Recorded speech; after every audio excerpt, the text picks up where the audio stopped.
Yeah, for sure, man. Yeah, I'll catch you around. I'm Ryan. You're watching Smartphone Patent Wars. Ah! Ah! Ah! Ah!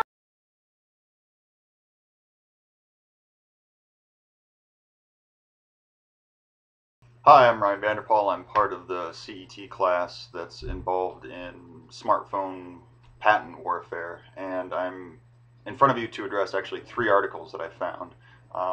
The first one, the main one that I found, which I thought was interesting, is that Motorola is suing Apple over patent infringement, which certainly comes as no big surprise. When I looked into why they are, and this is pretty recent news, I guess this is just being filed. When I looked into the reasons or the infringements that Motorola is claiming against Apple, I was actually kind of surprised. Prior to seeing what these infringements were, I just assumed it's these little technical details. Motorola claiming that Apple is using the same type of chip that has the same megahertz and blah, blah, something inconsequential like that. But I was actually surprised.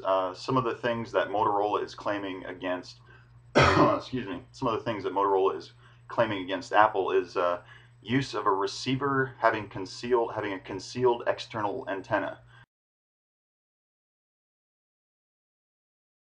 Yeah, I mean, a cell phone with a antenna that you can't see. It's something that you expect these days.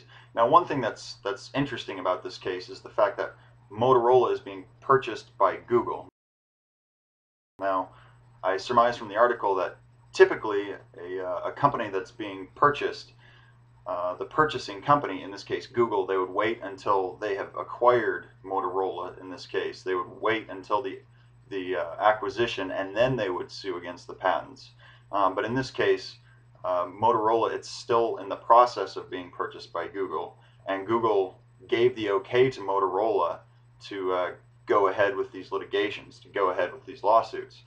Now, what's interesting about this is that it shows the time sensitivity of patent lawsuits, of litigations and everything. Rather than waiting 6 months so that Google, could actually go through with these lawsuits, they just said, Motorola, go ahead, sue if you can, and then we'll get it sorted out by our legal team, once you're fully acquired. And the time sensitivity, is indicative of this, of smartphones in general. Now, the second article that I found, which I thought was interesting, it's from the New York Times. It's about the gap narrowing between the iPhone and the Android. Last October, a panel of 25,000 people were surveyed, 25,000 people that had recently bought a cell phone, and 61% had bought an Android-based cell phone, and only 25.1% got an iPhone. And then in, what is that, October, November, December, in 2 months, that gap narrowed by a huge margin.